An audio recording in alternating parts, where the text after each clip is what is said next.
Dr. Freek Snyman. He graduated from the University of Pretoria with a Bachelor of Science degree specializing in veterinary biology in 2008 and a Bachelor of Veterinary Science degree in 2012. He joined Petersburg Veterinary Clinic in December of 2012, where he is one of 7 vets in the largest veterinary practice in Limpopo. In 2001, he was diagnosed with dyslexia, dyscalculia, the mathematical dyslexia, and Irlen syndrome. He obtained honorary colours in academics, cricket and rugby. He was the senior public speaking captain and president of the student government, the head boy in other words. We welcome Dr. Freek Snyman. Thank you.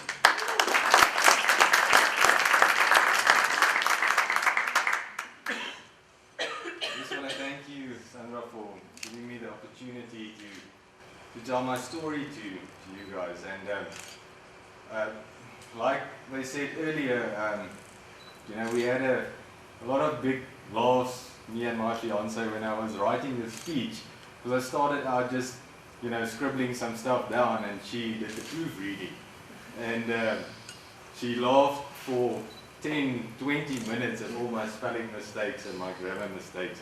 So luckily, thanks to Microsoft, I managed to get it down on paper.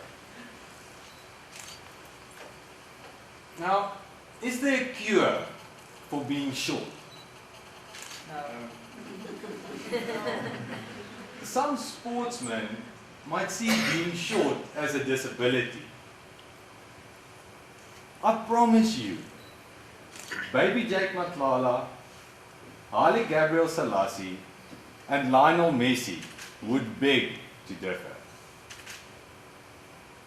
Now, is there a cure for dyslexia? Why would you even consider having a cure for this wonderful gift? Stacey Paulus, author of Blessed with Dyslexia, said, just as we all look different, we think and learn differently too. It needs to be understood that dyslexia is a learning difference rather than a learning disability. I qualified from the University of Pretoria with 2 degrees, and I'm currently working as a veterinarian surgeon in the largest veterinarian clinic in Limpopo, having a special interest in orthopedic surgery, doing hundreds of successful surgeries in my first year of work. 13 years after I scored so low on an IQ test that I was advised to not even try and attend a university, as the chances of me completing even the most basic university course was very unlikely. Good evening. I am Dr. Freek Snyman, and I was diagnosed with dyslexia, dyscalculia, and scoptic sensitivity at the age of 16.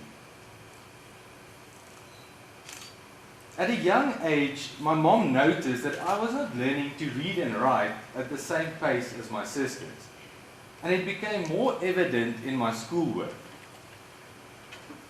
At one stage, I was even prescribed reading glasses, as they thought that I'd have to be blind. Now, after my parents realized that I was actually not blind, and the glasses only helped me look more like Dexter with the reading capabilities of Dee, we moved on to the next cure, vision therapy. After 3 years of that, I'm still having nightmares about the thought of having to follow a pen with my eye.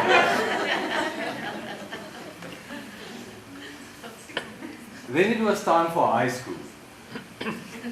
I quickly realized that a low self-esteem, pizza face as they used to call me, and being a bit slow in general was not a good combination. In my first 2 years of high school, I was bullied to a point that my psychiatrist feared that I was going to commit suicide, advising my parents to immediately move me to a new school.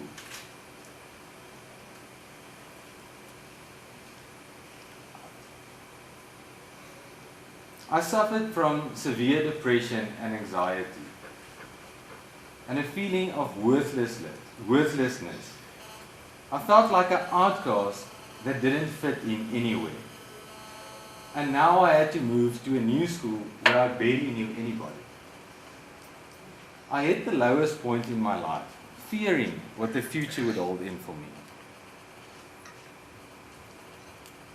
And it was at that stage that I reached a turning point in my life.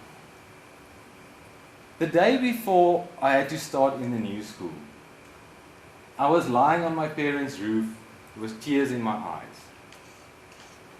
I sat up, wiped the tears off my face, and told myself, George Freek Snyman, you will be the person that everybody wants to be. The only thing that really changed after that was my perception of myself. And it was later that year that I was told that I'm too stupid to attend university. And shortly after that, I was diagnosed with dyslexia. The difference was that I was not going to let that or anybody get in the way of my dreams. My school marks started to improve. I started standing out on the sports field and became more and more popular with my peers. Believing in myself and having a never say die attitude made the people around me start believing in me too. Now, till this day, I cannot explain how my life could change so drastically within 3 years. I went from being a nobody that sunk into the background to achieving everything I set my mind to. Academically, I became stronger and stronger, realizing that I was certainly not as dumb as that IQ test said I was. My strengths were just different. I never mastered the basic reading, writing, or mathematics skills. But the more complex the work got, the more I started to get into my element.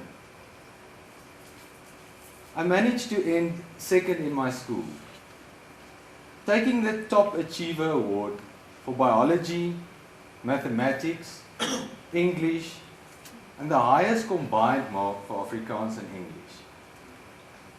I excelled in sports, captaining our first rugby team. I was Culture Boy of the Year, became senior public speaker, placed third provincially in the RTKV public speaking competition, and played the lead role in our school play. I achieved honorary colours in academics, rugby, cricket, and culture, and was awarded the Most Promising Student Award, and became head boy. My parents played a big part in my achievements. My mother never doubted my abilities and kept believing in me. She devoted her life to curing my learning disability. My father told me that no matter what, he will spend his last cent to get me through university.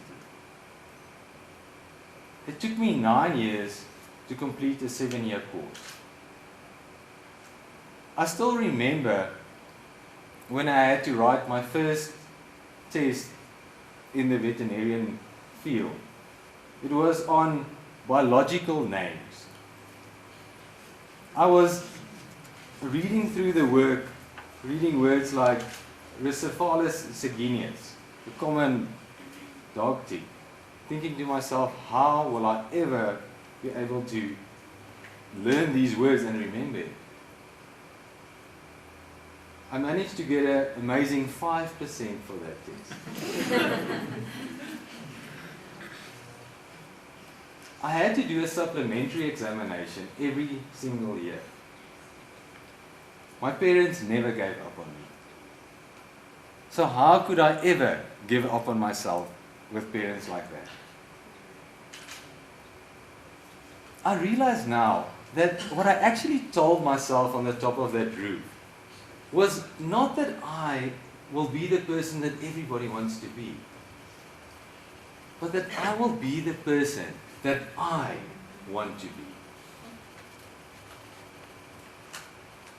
I by no means listed these achievements to impress anybody here. My only purpose was to set up my next quote.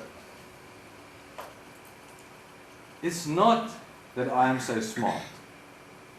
It's that I stay with my problems longer. By Albert Einstein.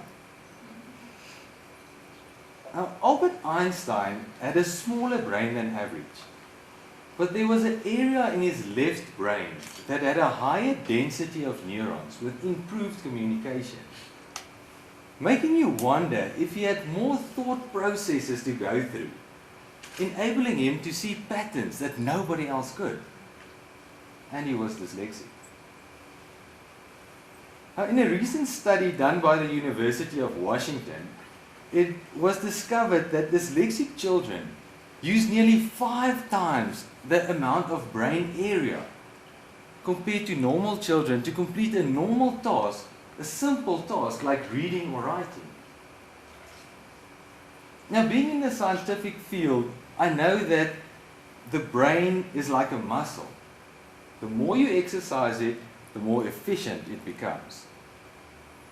So my conclusion is that if a child needs to use so much more of his brain to complete a simple task, he's inadvertently developing more of the muscle power in his brain, ultimately having increased brain functionality. Now, as a dyslexic, we might be a bit slower. But our inherited struggle and perseverance to stay with our problems longer until we figure it out makes us extraordinary. Dyslexia can be a horrible curse, or it can be a wonderful gift. The only difference is how you perceive yourself. Even though we do not fit into the world's norm of educational standards, we are the 15% of the world's population that are exceptional. Dyslexia made me. It made me ambitious. It made me strong. It made me believe in myself. It taught me to persevere against all odds. It made me the best person that I could ever be.